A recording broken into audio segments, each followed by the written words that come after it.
Bismillahirrahmanirrahim. Alhamdulillahirabbil alamin wa bihi nasta'inu ala umuri dunya waddin.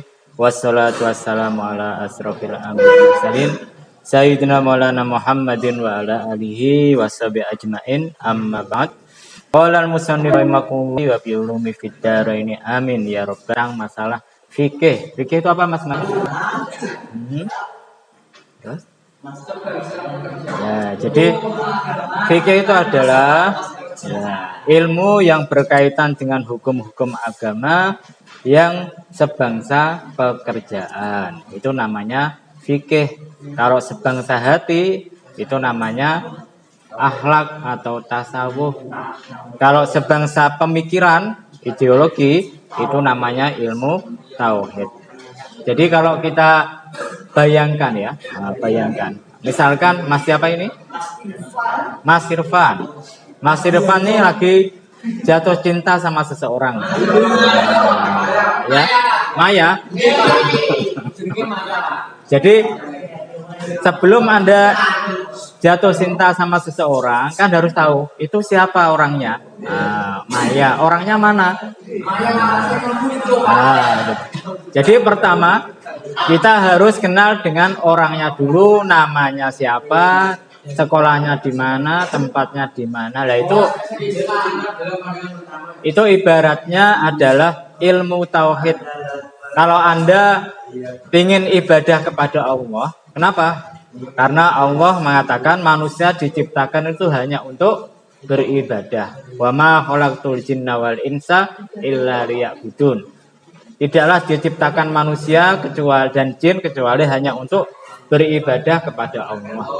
Nah, kalau Anda beribadah kepada Allah, maka harus kenal sama Allah terlebih dahulu. Nah, supaya tahu sama Allah, pelajarannya adalah ilmu tauhid. Nah, paham ya? Nah, kalau sudah kenal Mbak Maya, sudah tahu rumahnya, sudah tahu bapak ibunya, maka harus ada caranya. Dia harus datang ke rumahnya, nembung bapaknya, ngomong baik-baik, taruh.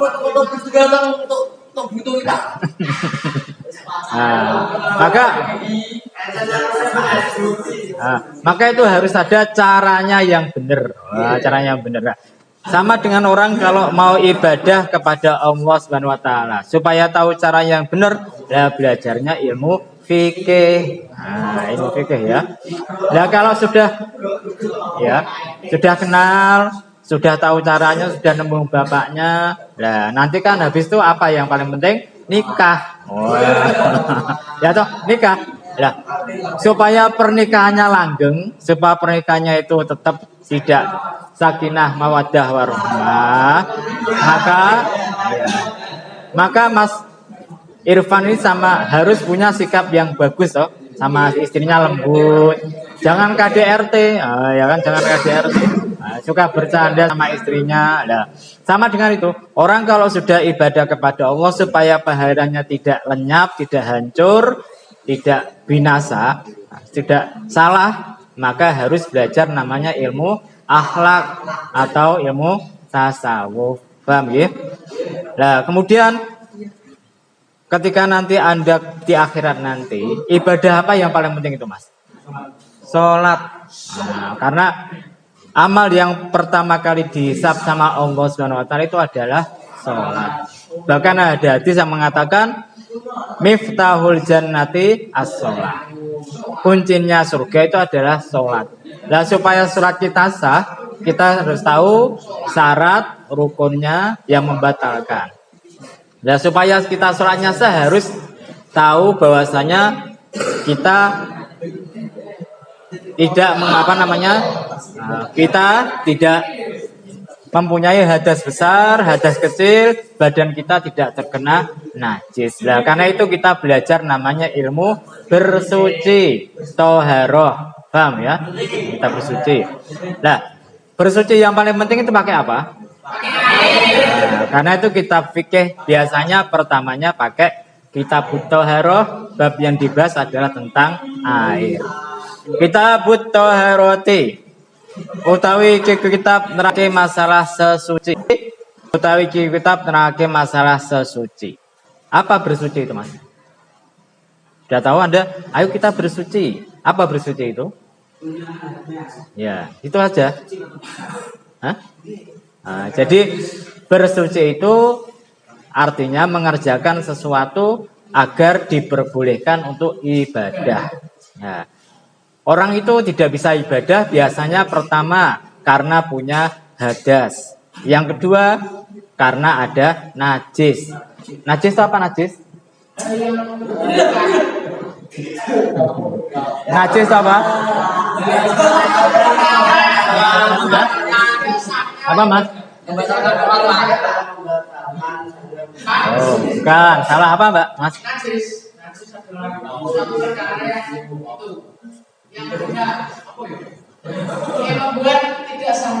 Nah, kita ulangi, najis itu adalah sesuatu yang dianggap kotor menurut agama. Itu namanya najis. Najis itu sesuatu yang dianggap kotor menurut agama. Nah, hadas itu apa hadas? Apa hadas itu? Oh iya. Hadas itu adalah sesuatu yang menghalangi ibadah. Menghalangi ibadah. Jadi orang lagi ya, orang tidak bisa ibadah itu pertama karena ada najis. Najis itu sesuatu yang dianggap kotor oleh agama.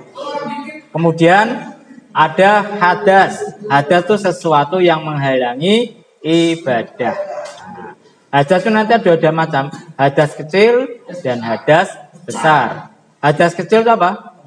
Nah, hadas kecil itu yang mewajibkan Anda berwudu, itu hadas kecil.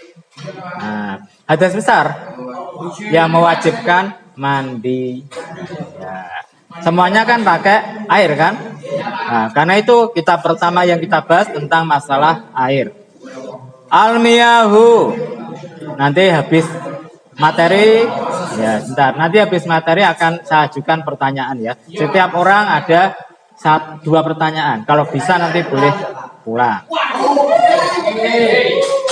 Almiyahu utai piro-piro banyu. Almiyahu utai piro-piro banyu. Allati yajusu. Kang wenang. Kang wenang. Kang boleh. Kang wenang. Tauring lagi.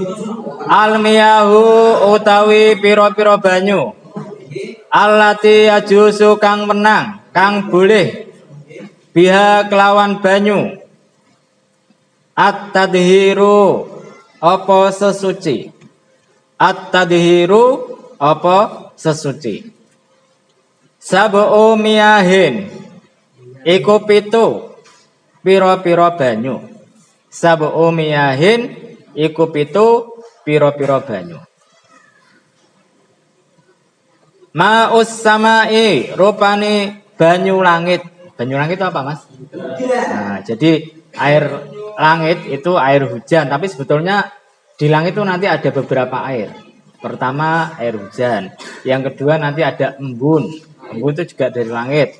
Yang ketiga nanti kalau istilah fikih ada namanya safan. Safan itu apa? Safan itu angin yang mengandung air sedikit-sedikit. Itu namanya safan. Kadang-kadang kalau Anda tidak ada kabut, tidak ada apa-apa, kemudian jalan-jalan, kemudian ada angin, ada airnya, itu namanya safan. Tapi yang dimaksud di sini ma'us samai, air langit yaitu air hujan. Wa ma'ul bahri lan banyu segoro. Wa ma'ul bahri lan banyu segoro, air laut. Banyu segoro, air laut. Air laut. Nahri. Boleh dibaca nahri, boleh. Lan banyu gawan, banyu kali. Ya itu air sungai kan bahasa Indonesia. Banyu gawan, banyu kali. Masa ada orang Jawa bilang, aku arep ning sungai, masa gitu. Wah, ya arep ning gawan Oh, ya. Jadi kalau pakai bahasa tuh yang apa namanya? Yang konsisten. Bahasa Jawa bahasa Jawa, bahasa Indonesia bahasa Indonesia. Nah, jangan semacam Mas siapa belakangnya Mas Irfan ini? Mas Ali. Mas Ali pamitan sama istrinya. Dek, ya, saya mau pergi ngarit, golek suket. Wah, masa golek suket cari rumput kan gitu harusnya gitu. Nah, iya.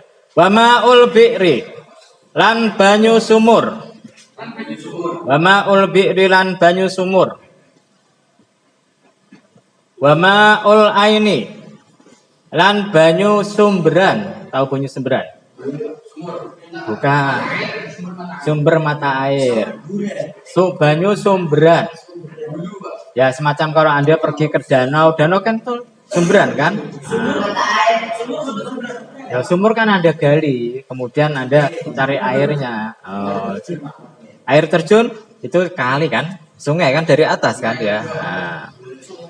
Wama usalji lan banyu salju. Di sini tidak ada ya. Banyu air salju tidak ada. Di mana? Oh, ya. Di mana? Di situ loh Pak, di Jepang Pak. Oh iya, kan saya bilangnya di sini toh. Di sini kan tidak ada. Adanya di mana? Adanya kalau Anda ke Surabaya itu ada tempat salju. Wa ma'ul barodi lan banyu es. Wa ma'ul barodi lan banyu es. Jadi kadang-kadang kalau Anda lihat hujan tuh kadang-kadang kemarin di beberapa tempat tuh ada yang ada esnya, es batu, ya toh? Itu namanya ma'ul barodi. Tidak apa-apa. Jadi air yang boleh digunakan untuk bersuci itu ada 7. Pertama apa? Air hujan. Yang kedua air laut. Yang ketiga air sungai. Yang keempat air sumur. Yang kelima air mata air atau sumberan. Yang keenam, yang ketujuh, sudah ya. Summal miyahu mongko keri utahi piro-piro banyu. Mongko keri utahi piro-piro banyu. Ala arbaati aksamin ing atase papat piro-piro bagian. Ala arbaati aksamin ing atase papat piro-piro bagian. Ing atase papat piro-piro bagian. Tahirun banyu suci, rupane banyu suci. Mutahirun kang nyucekake. Mutahirun kang nyucekake. Gairu makruhin kang ora makruh. Makruh itu apabila Anda kerjakan tidak apa-apa. Tapi kalau Anda tinggalkan justru dapat pahala. Itu namanya makruh. Kebalikan dari sunnah. Sunnah itu kalau Anda kerjakan dapat pahala, tidak dikerjakan tidak apa-apa. Nah, jadi makruh itu apabila ditinggalkan justru dapat pahala. Pendapatnya ada 2 merokok itu. Yang pertama bilang haram, yang kedua bilang makruh. Tapi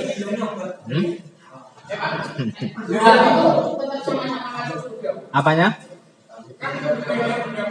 Yuk. Ya insya Allah masuk surga. Beda pendapat ya. Nah iya kan ada yang bilang makruh. Makruh kan ada. Makruh berarti ditinggalkan dapat pahala, tidak ditinggalkan tidak apa-apa toh. Oh gitu loh. Tidak ada pahalanya. Sudah ya, kita kembalikan dulu. Jadi merokok itu tidak ada yang bilang sunnah, tidak ada. Mubah pun tidak ada. Paling ringan adalah makruh. Ingat makruh. Kenapa makruh? Kurang bagus untuk kesehatan. Teman saya juga banyak yang merokok. Cuma tidak apa-apa, soalnya makruh saja. Makruh kan tidak apa-apa kan? Contoh gini, Anda sholat Jumat, pakai pakaian yang ada tulisan atau gambarnya, makruh itu. Tapi boleh enggak? Oh, enggak ada masalah kan? Masa dilarang? Oh, enggak ada yang larang. Kan kita. Nah, wa huwa lan utawi tahirun mutahhirun ghairu makruhin. Utawi tahirun mutahhirun ghairu makruhin. Al-ma'u iku banyu. Al-mutlaku kang mutlak. Nanti tak terangkan ya. Jadi kita baca dulu. Wa tahirun lan banyu suci. Wa tahirun lan banyu suci. Mutahhirun kang nyucikake. Mutahhirun kang nyucikake. Nyucikake. Makruhun kang makruh. Wa lan utawi tahirun mutahhirun makruhun. Alma'u iku banyu. Wa lan utawi tahirun mutahhirun makruhun. Alma'u iku banyu. Al musammasu kang den panasake matahari srengenge. Al musammasu kang den panasake matahari atau srengenge. Kang den panasake matahari atau srengenge ya. Wa tahirun lan banyu suci. Wa tahirun lan banyu suci. Ghairu mutahhirin kang ora nyucikake. Kang ora nyucikake. Wa lan utawi tahirun ghairu mutahhirin. Alma'u iku banyu. Alma'u iku banyu. Al mustakmalu kang wis digunakake ibadah. Al mustakmalu kang wis digunakake gamane kok. Kang wis digunakake. Wal mutaghayyiru lan banyu kang berubah. Wal mutaghayyiru lan banyu kang owah atau berubah. Bima kelawan perkara. Bima kelawan perkara. Wal mutaghayyiru lan banyu kang owah atau berubah. Bima kelawan perkara. Khalatahu kang nyampuri. Kang nyampuri. Khalatahu kang nyampuri apa ma hu ing banyu. Minat tohiroti tegese saking perkara-perkara suci. Minat tohiroti saking perkara-perkara suci. Ini yang nomor 3. Wama'un lan banyu najisun kang najis. Wawalan utai banyu najis. Alladzi halat kang manggon fihi ing dalem banyu najasatun apa najis. Najasatun apa najis. Wawalan hale utai banyu. Wawalan hale utai banyu. Dunal kullataini iku kurang saking rongkolah. Dunal kullataini iku itu kurang saking rongkolah. Aukana utawa ono apa banyu. Kullataini iku fatagoya roko owah apa banyu. Aukana utawa ono apa banyu. Kullataini iku rongkolah. Fatagoya mongko berubah atau owah apa banyu. Wal kullatani lan utai rongkolah.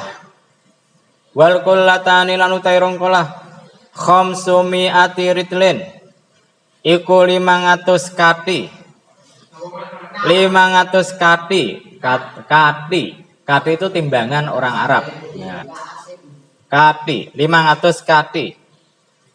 Bagdadiyin kang bangsa Baghdad. Bagdadiyin kang bangsa Baghdad, nama kota ini. Nama kota Baghdad yang ada di Irak. Takriban ing dalam kira-kirane. Takriban ing dalam kira-kirane.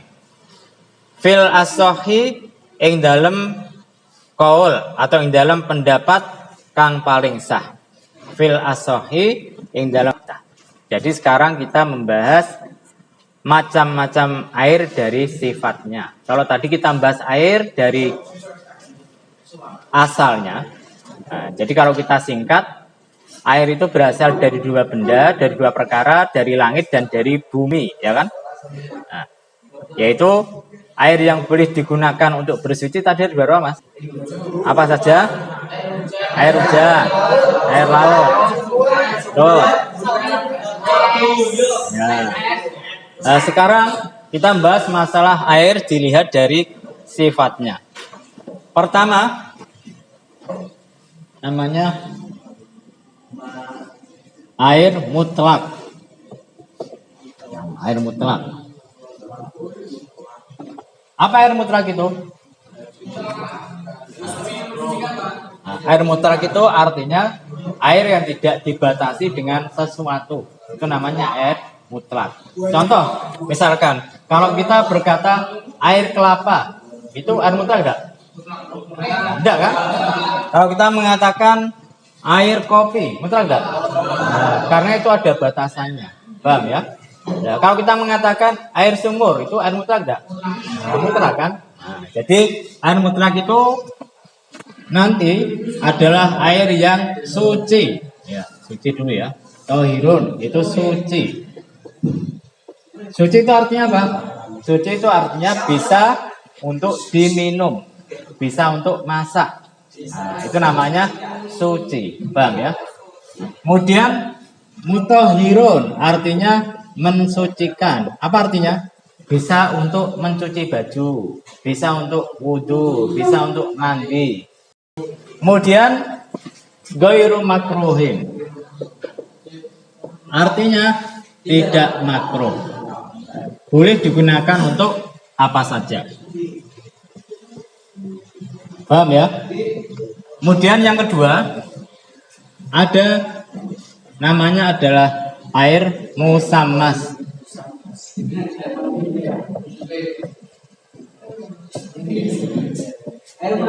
Air yang dipanaskan oleh matahari. Maka air yang dipanaskan dengan matahari itu hukumnya suci, artinya boleh Anda minum, boleh Anda gunakan masak, juga mutahhirun, mensucikan. Tapi makruh. Kenapa makruh, Mas? Masih ada yang lebih baik. Oh, masih ada yang lebih baik. Makruh itu karena bisa menyebabkan penyakit baros, penyakit belang. Nah, penyakit baros atau belang. Tapi ini ada syaratnya. Syaratnya pertama, wadahnya harus dari logam, wadah logam ya. Jadi kalau misalkan wadahnya plastik tidak makruh. Besi makruh lah. Logam kecuali emas dan perak. Jadi kalau kenapa Mas? Air kolam meskipun kena panas matahari, kolamnya dari apa itu? Nah, dari keramik, dari ya sama saja kan? Ya. Kalau dari besi ya tetap makruh. Kalau bukan logam maka tidak makruh. Kenapa kok makruh? Karena ikut para ulama, apabila wadah dari logam dipanaskan matahari, itu nanti akan memunculkan namanya zuhumah. Zuhumah itu apa? Misalkan kalau tidak percaya, Anda lihat punya kaleng, Anda panaskan air, isi air, panaskan matahari. Nanti dari situ nanti akan muncul semacam kuning-kuning apa? Ya toh? Semacam kuning-kuning atau semacam apa? Itu namanya zuhumah. Zuhumah itu bisa menyebabkan apa? Penyakit baros. Yang kedua, digunakan di tempat yang panas.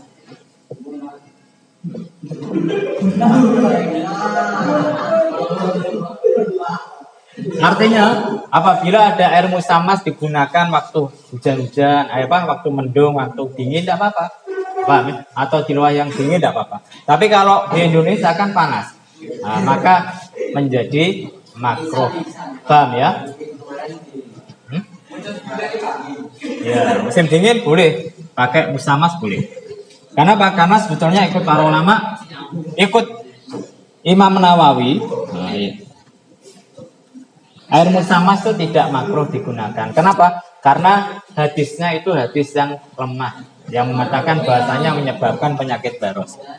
Kemudian, apa Mas? Air musammas itu tidak bisa. Misalkan Anda punya kaleng, kemudian Anda taruh di atas di tempat terbuka, dipanaskan. Nah itu namanya air musammas kan?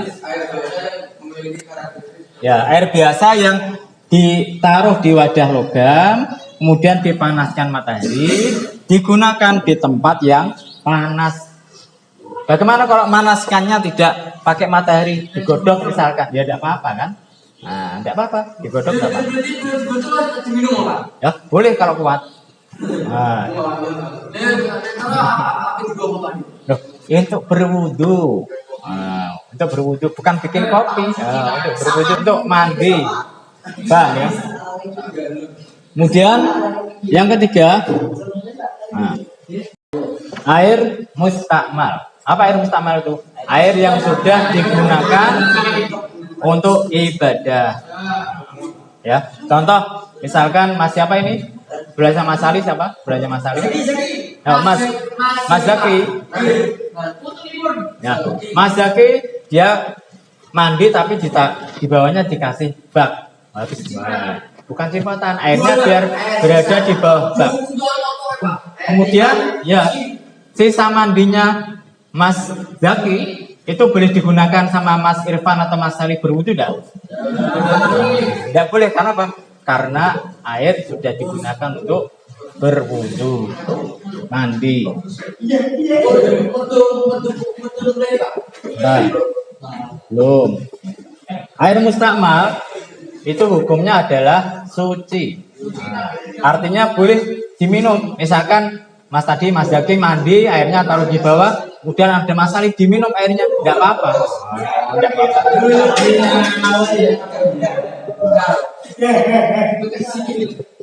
Tapi tidak boleh digunakan untuk bersuci, tidak boleh digunakan wudhu, tidak boleh digunakan yang lainnya. Terus, yang mana? Kalau nanti bahasan yang keempat itu, nanti bahasan yang keempat. Kemudian ada lagi namanya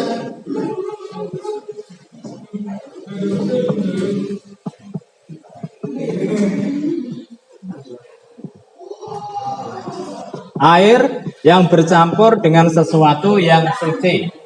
Apa contohnya? Anda punya air dikasih kopi jadi apa? Air kopi. Air dikasih teh celup jadi air teh. Nah, Anda punya sirup dikasih sirup. Nah, air yang bercampur dengan sesuatu yang suci itu hukumnya sama. Hukumnya suci.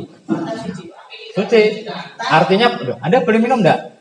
Nah, ya berarti kan suci. Nah, tinggal wudhu tidak boleh karena ghairu mutahhirin. Arak ya dia tidak suci lah.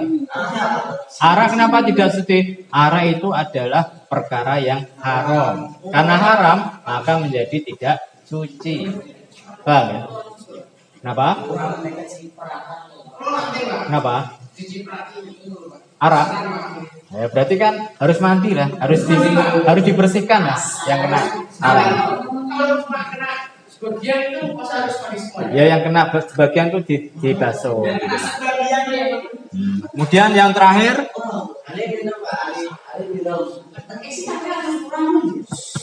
maun najisun. Air najis. Air najis itu air yang terkena sesuatu benda yang najis. Najis tadi apa Mas? Najis? Ya, perkara yang kotor menurut agama.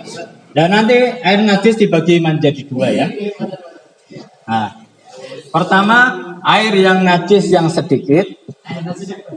Oh, ada yang banyak. Apa bedanya? Bedanya nanti pada batasan 2 kolah.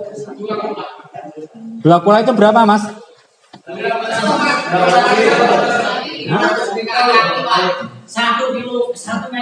Oh iya, jadi kalau ikut kebanyakan ulama, kalau Anda bikin bak mandi kotak macam ini, nah ini panjangnya itu 60 cm, lebarnya 60 cm, tingginya 60 cm. Berarti berapa? 216 liter. Ya.